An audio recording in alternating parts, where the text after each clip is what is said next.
All right, well, today is the 22nd day of Advent. And Advent is, of course, the biblical journey of Mary and Joseph into Bethlehem, leading to the birth of the Christ child. But for us, it's also a metaphysical journey that we take. It is a journey, the things that we do that lead to our being able to express the light within us. And so the first week of Advent was about hope and faith, and then it was peace, and then it was love, and this week it is all about the joy. Now this time of year, it's actually really easy, I think, to feel the joy, in our lives because it's the season for joy. There's a lot of things happening that don't normally happen. We see friends we haven't seen for a while. Maybe we're eating food we haven't indulged in for a year now. But there's just a lot of fun things happening. And so it's easy to experience joy when there's so much joy around us in our life. But we can't maintain that all year long, right? We wouldn't want the holiday season to go on all year long. Eventually, we have to tap into that joy within ourselves.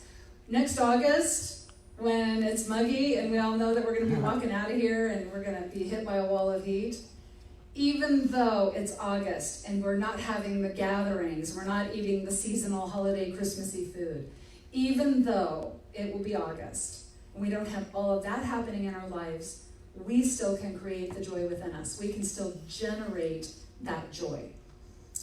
These gifts that we bring, that we think about during this time of year, the gifts we bring of hope and faith and peace and love and now joy, these are gifts that are divine gifts, which means we generate them from within us. And we're able to generate these gifts because we line up with our Christ nature. We embody the Christ light. We express the Christ light. So we are embodying our divinity. We're being the hands and the heart and the voice of God in this world.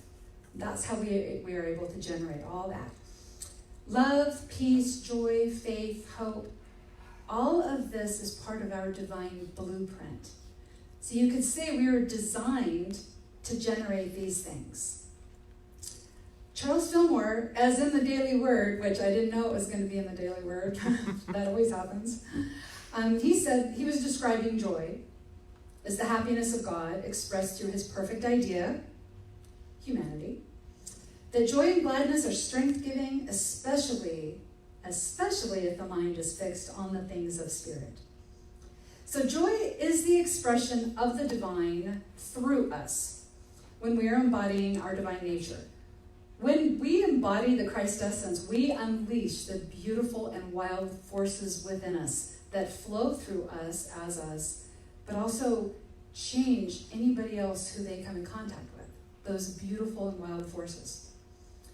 Charles Fillmore says that as the expression of divine is going through each of us, because we are a perfect idea. So that's us. We are the perfect idea in the mind of God. Now we're the perfect idea because we are the vehicle for this expression. We are the means for more goodness to come into this world. We are the means for love and compassion and joy and kindness. We are the means for that. It's because of us that can come through and into our world. Because of us. Because we are a divine idea in the mind of God. We are the intention and activity of God in this world. So we are that perfect idea. The joy and the gladness, they are strength-giving, especially if the mind is fixed on the things of spirit. So we know we can experience joy and gladness because wonderful things happen out here. And there's nothing wrong with that, except that eventually these experiences will come to an end. The celebrations will stop around, the end of the year. Pretty soon we'll eat all the food. The friends and family will go home again. I will be taking my tree down. Most of you will probably be taking your tree down at the end of the year, maybe the beginning of January. My husband is like, oh, so you mean January 28th? I like to leave my tree up for a long time. That's why I have a fake tree, because I like to enjoy that light. But eventually all of that stuff comes to an end. And so we can experience the joy, but especially we experience it when we are focused on the things of spirit. We can't expect somebody outside of us to always provide our joyful experience. That's a lot of pressure to put on other people, right? So we enjoy it when it happens, but we take charge of it in ourselves. If you ever saw this Christmas movie by Disney about Donald Duck and his 3 nephews, and it was Christmas Eve, and then they wake up Christmas morning, and it's like so exciting, they're so happy. And it was such a wonderful day that they went to bed that night, and they wished that it would be Christmas every day, because the day brought them so much joy. Well, the next day they wake up and it's Christmas again, and they have so much fun. And the next day they wake up and it's Christmas again, and they have so much fun. But eventually they start getting bored. And the day starts dragging. It's Christmas every day, and they wake up and they're like, not again. It wasn't until they decided, because you know how Donald Duck's 3 little nephews are kind of brats, right? Yeah. It wasn't until they decided that they would bring the good to the day, that they would do something nice for the rest of their family instead of constantly expecting to be entertained. They tapped into that joy within them. And then they woke up the next day, and it was the next day finally.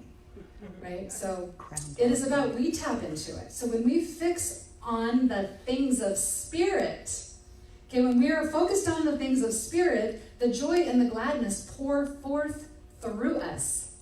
We don't have to wait for it, right? It is just coming through us, for us, as us. Because we're focused on the good, when we are focused on the things of spirit, that's when we start walking by faith and not by sight. Right? Walking by sight, we'll always slip into this place of wanting to judge based on our perceptions.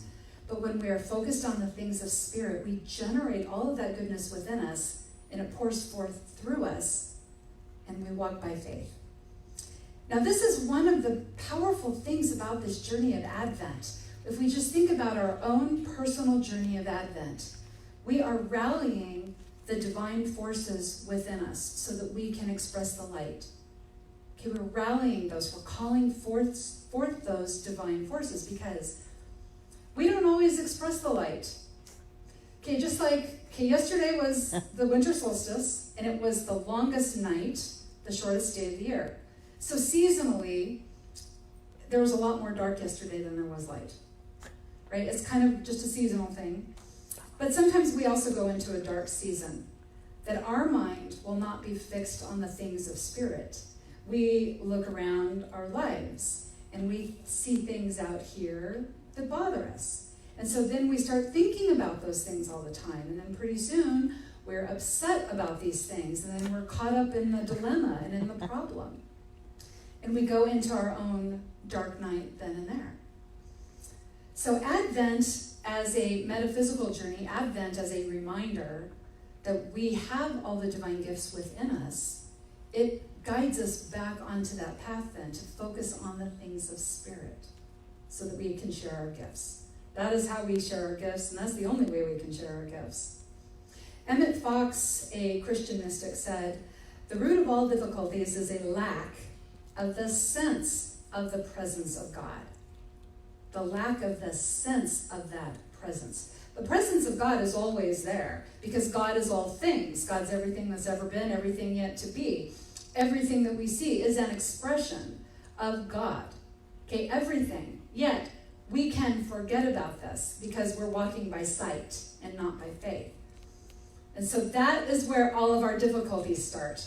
If you can look back any time in your life at a time when you were suffering, you were focused on the problems and felt the absence of the divine in your life. Okay, so every difficulty we have is because we forget who we are and where we come from. We forget. So we can't bring the gifts, the love, the faith, the peace, the hope, the joy. We can't generate them. We can't share them. You can't share what you don't have, right? That all happens when we forget who we are. And that's all because our mind is not fixed on the things of spirit. Isn't that an easy thing to slip into? Like if you watch the news? Yeah. Then all of a sudden it's like, what? Oh my God, right? Totally, it leads to struggle. It leads to struggle. None of us want the struggle. None of us want the struggle. We want to know what it means to always just be fixed on the things of spirit. That's what we want. So one of the most helpful things we can do, and this is a very, very powerful practice, if we want to walk by faith and not by sight, this is an incredibly powerful practice. Do you want me to share what it is? Yeah, I want to pique your interest, right? And it is actually just practicing gratitude. It's just practicing gratitude. Now, that can seem really trite and simple and a little foo-foo, okay? Like, oh, all right, well, I'll just give thanks for everything. I'm so happy for everything. I'm happy for my cauliflower pizza, and I'm happy for the TV, and, I'm happy for this. But gratitude, we're not really working with gratitude if we're doing that, right? If we're just like, well, okay, whatever. See, gratitude, I'll tell you why it's such a powerful practice. It rewires our brain for success. It rewires our brain biologically. Something happens in our brain. I know you know how it happens. I don't know biologically what's going on, but I will tell you, I know what's happening energetically. Okay, and Emmett Fox, he talked about this too. He talked about something called the mental equivalent. So our mental equivalent is our mental activity that we're building something in our imagination. And we build things in our imagination all the time. Okay, we plan out meals in our imagination. We get caught up in the drama in our imagination, right? Everything happens in our imagination first. And then we feel something. Okay, we feel things. Well, the feelings lead to more thoughts and actions. Now, our feelings sometimes can take us off the deep end, right? If we get really frustrated and angry, our feelings can send us off into a place where we don't want to be. But see, every thought, feeling, belief, action we take, it's all starting in our imagination. In our imagination, we are creating something called a mental equivalent. But it's like an energy template. Okay, it's kind of like a recipe that we create in our head for the next experience we want to have. So you can look at a recipe for chocolate cake. Now the recipe, it's not the chocolate cake, but you know that if you follow the recipe, even most precisely, it doesn't have to be perfect, because I actually accidentally made chocolate cakes when I messed up, but if you follow the recipe for a chocolate cake, you will get a chocolate cake. Out of your oven, you will pull a chocolate cake. You won't pull a Volkswagen out, you won't pull a tire, you pull out a chocolate cake because you followed the recipe. Now, in our mental equivalent, in our imagination, we are energetically all the time creating a recipe for our next experience. So have you ever heard the saying that you don't create what you want, you create what you are? Right? Because this is about our level of consciousness, our way of thinking and feeling and acting in the world. That's our level of consciousness. It's the kind of person we are. This is why somebody who is in victim consciousness, because like it's not us, we know it's not us, we're not victim consciousness, but we have a really good friend who is, right? And we can see in their behavior how that happens all the time. Somebody in victim consciousness has created a mental equivalent for victim consciousness. This is why they can be driving their car and somebody might cut them off. And in their head, they're like, oh, that person is so rude. They just wanted to ruin my day. They were just, blah, blah, blah, right? And it'll be all about them. Meanwhile, the person in that car that cut them off, maybe it was simply they didn't see them. It could be that. Maybe they were distracted. Maybe they're texting. I mean, we just don't know what is going on in the mind of that other person. But someone in victim consciousness will always make it about them. Somebody with victim consciousness could walk into Rite Aid and win a free ice cream cone, and then take the ice cream cone and say, well, I'm lactose intolerant, and nobody ever gives away soy ice cream cones, and this is just going to wreck my digestive tract. I'm going to keep eating it, but because it'll just wreck me. And okay, this is what happens when somebody is in victim consciousness. The more we're feeling and acting on what we feel, the more we're creating a space to feel that again in the next experience we create. So it's not the next physical experience, it's just the next experience will have the same feeling.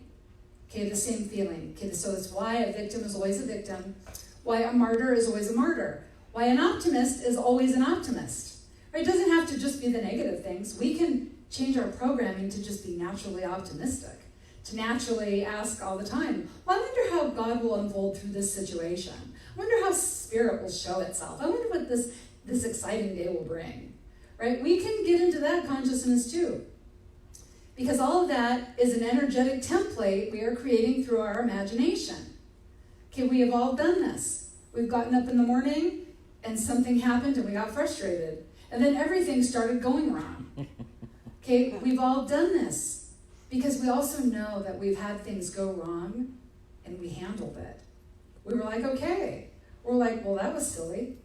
Well, that was kind of weird. That was kind of funny.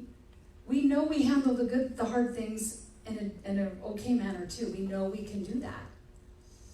And so this is why gratitude is so powerful. Okay, we practice gratitude over and over again. It helps change our brain biologically so we start focusing on the things of Spirit. Gratitude directs us to focus on the things of Spirit. Okay, so you can, there are 3 ways I like to use gratitude. I'll think about a past experience. Like you just go into your past and just think of anything. Like I can think of, this time this dog I had when I was a kid got into a carton of frosting and she thought she was being all tricky, but her nose was surrounded by the frosting, right? And she's like, I didn't do anything, right? And I can think about that, and even though that happened, back in the 90s, it makes me feel such joy just to think about it. Okay, so there, I felt some joy. Now my brain's rewriting itself. Feel joy, feel joy. There is this elderly gentleman in my neighborhood who walks his very, very elderly Sheltie collie. And one day, I see him all the time, but one day I saw him being very, very tender with this dog. And I'm driving, and my heart just went, like it was this well of compassion, okay? And so I even will think about that, and I get that feeling. Like sharing the story, I had the feeling. Okay, so there my brain is wiring for the compassion. Now, something amazing that metaphysicians in New Thought and Christ taught this, give thanks for what you don't have yet, but act like it's coming and speak it out loud. Feel it, envelop yourself. Those were Christ's words. Envelop yourself in it as if it were true. Okay, so we imagine something we want to create. Now for me, it's my dream house here in Yucaipa, right? And I'm thinking about that all the time. Got my whole house is involved in it, right? We're all doing it. But last week I was looking for something in my closet. And my closet is so cluttered. And I started getting frustrated. I was like, small, tiny closet. We don't have our dream house yet. We're not moving yet. It's going to take forever. It's going to take forever. It's going to take forever. It's going to take forever. Houses are really expensive right now. And I don't have my dream house. I don't have my dream house. I don't have my dream house. I don't have my dream house. I was doing that and I was like, okay, gratitude. I'm so happy and thankful for my dream house. I don't feel that either, right? Now I can feel it when I'm meditating. Okay, but when my closet, I couldn't feel it. Okay, so this is what I tried. I am so looking forward to getting moved and being in my dream house. I'm really looking forward to that. I am so looking forward to have a closet that's bigger. A couple of my friends have huge closets. That's going to be amazing. I am so looking forward to moving. I'm so looking forward to our dream house. And I could feel that. Okay, so my brain, through wiring, anticipation, excitement, enthusiasm, that's all happening in my neural pathways. That's all happening. Okay, so gratitude, what it's doing is helping us get into a different feeling state. Right? It's sometimes if you've dropped a brick on your foot and your foot is throbbing, it can be really hard to have gratitude in that moment for a foot that's fully healed. But I'm really looking forward to when my foot's healed. I can remember what it was like when my foot was healed. It felt really good. So I'm really looking forward to being able to get up and move around easy again. And right now, I'm just going to appreciate I can sit on the couch all day and not feel guilty sitting in front of Netflix. Okay? We find something and it helps start changing those neural pathways. We start feeling lighter. And then we are more able to get into our Christ consciousness. We're more able to feel the joy. We're more able to feel the peace, the faith, the hope, the love. We're able to feel those things. When we can start feeling those, we can start sharing those. This is why gratitude is so powerful. It's very powerful. And I always recommend speaking it out loud. Speaking it out loud. I think even working things with our mouth, I think even our mouth moving and speaking in the tongue, I think that even changes things in the brain too. Like, I look at you to see if you're nodding, yeah. He's a therapist for the body. Everything about the body is like amazing. So you can ask Taylor about the brain. When we are in a space of gratitude, then what happens is we're creating heaven on earth. That's our goal. That's what we want. We want to be creating heaven on earth because when we create heaven on earth, all the good available to us and to everybody is pouring forth through us, for us, as us. Then we start experiencing physical and emotional well-being. We have more well-being in our relationships. We can live authentically. We are authentic, right? We trust what we are and what we are expressing. We're living our purpose. When we're creating heaven on earth, we are living our purpose. And yes, even financial well-being is part of all that. There's nothing wrong with creating heaven on earth and also having some financial well-being that goes along with that. Because it's about the good that we feel, the good that we are expressing into this world. It's all about the good. That's how we share our gifts. That's how we put our mind on things of spirit. And the joy and gladness pour forth through us. Now, part of the Christmas story is about sharing divine gifts, right? The three wise men who came from the east, they saw the star that appeared, and they knew that if they followed the star, that there would be something at the end of that journey, right? They had the conviction that the star was important, and so they followed it. And the end of their journey, of course, was to meet the Christ child, where they gave the gifts of gold, frankincense, and myrrh. Now, the three wise men, they're also, this whole story, of course, the whole story is part of our own metaphysical growth, our growth to sharing our divine gifts, our growth to embodying the Christ light. Now, the three wise men, what they represented was the wisdom and the resources that we carry within us. When we are in alignment with our Christ light and we can say, I don't know how to do whatever it is I have to do. I don't know how I do that, but I know there's that within me that knows what to do and how to do it, and it compels me to act on what it knows. That is the wisdom that's available to us, through us, for us. Okay, so the three wise men represent that consciousness and available wisdom. The East, they came from the East. Well, the East is our inner resources, our inner consciousness. Now, this wisdom is always available to us when we align with our Christ nature. We've all had intuitive hints about something, decided not to do it, and then later on said, man, I wish I would have just did what I thought I was supposed to do, or I wish I wouldn't have done that thing I did, and something was telling me not to do it, but I did it anyway, right? So we know what it's like to have intuitive guidance and not follow it. Well, the wisdom within us helps us to follow that guidance. We heed the wisdom, okay, of the three wise men. Then we see the star, and the star represents our intuition. The three wise men saw the star, and they just followed it. They did not know what it meant. The star gave them no information at all, not one bit. The star did not give them any guarantees about what they would find at the end of this journey. Okay, the star was available light. They could follow it or not. It was up to them. They knew if they trusted the star and they followed the star, that it would call forth the best in them, the gifts that they had to give. The Christ child, the gold, the frankincense, and myrrh. Now, when we are in alignment with our inner self, with our inner being, our Christ light, okay, the Holy Spirit within us, when we're in alignment and we trust that star, our intuition, we will also be called forth to present the very best of ourselves. Now that star, that intuition, sometimes we don't like to follow it. We feel uncomfortable following it. We worry about following it because that star, it doesn't give us any information. It does not give us any guarantees. It just lets itself be known. It is available light. We can follow it or not. But if we're in alignment and we're let ourselves be supported by those 3 wise men, then we know we can follow it. And we can trust the journey. We trust that there's that within that knows what to do, how to do it, and it compels us to act on what it knows. So we follow the light of that star. And it calls forth the best in us, which is now the gifts: gold, frankincense, and myrrh.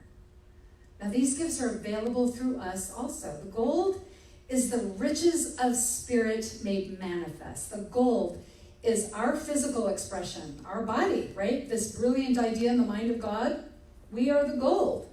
Every single expression of God in this physical world is the gold. The frankincense is the activity of spirit. It's the power of our mind. It is the power to be able to change our thoughts. When we are walking by sight, we have this power to change our thoughts and instead focus on the things of spirit. So now we can walk by faith. And then we get to experience the transformation in our consciousness. Okay, that is the gift of frankincense. The gift of myrrh is that spirit has infinite potential, and it is infinite in its creations. So when we are watching our thoughts and we are focused on the things of spirit, we have access to the pure potential of God that is available through us, for us, and as us. Okay, that pure potential. This is how we are an unlimited being in a body. I say that all the time. We're an unlimited being in a body. Well, we're unlimited because spirit's unlimited. We're unlimited because there is every potential thing is available to us if that's what we decide we want to focus on. Everything is available to us, and that's the gift of myrrh. Through gold, frankincense, and myrrh, we start creating heaven on earth. That's how we're creating heaven on earth.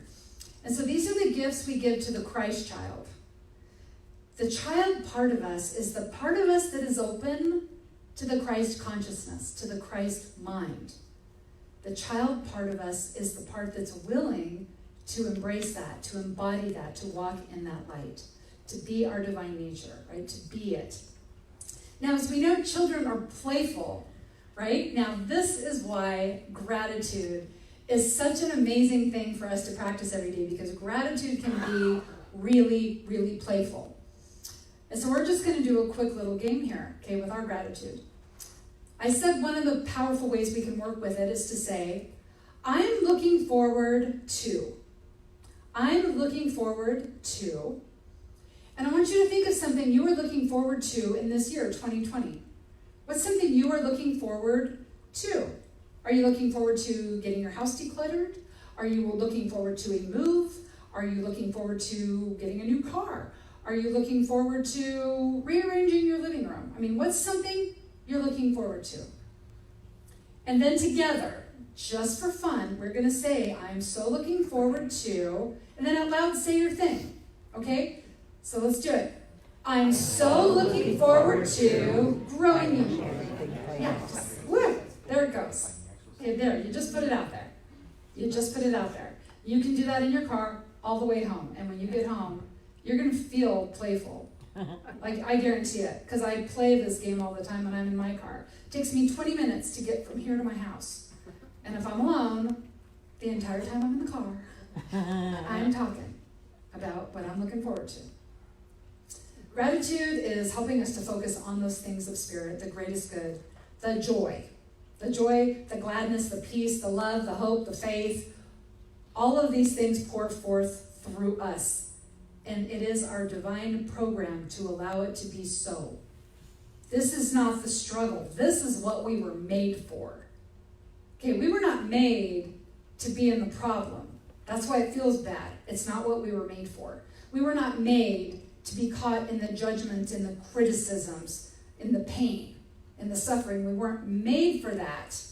That's why it doesn't feel good. We were made to focus on the things of spirit and allow the joy, the goodness, the love, the peace, the hope, the faith to pour forth through us. That's what we were made for. When we are allowing that to pour forth through us, it doesn't matter what is going on out here now, does it? Okay, it doesn't matter. It doesn't matter. We are calling forth the good through us, no matter what's happening. The good comes through us, no matter what's happening in our household. or the world, or the community, okay, or our friend who's having a struggle. The good still pours forth through us. Every time we embody our divine gifts and we share them, we are adding more light into this world. We're adding more light. That's how we create heaven on earth. So until next time, remember, you are the activity of spirit in a body. You are the heart and hands of spirit in this world. You are a soul designed for growth and goodness. You are a soul designed to do all of these things. In everything you do, you are blessed. And so it is. Amen. All right, we're going to move into a short meditation, but we're going to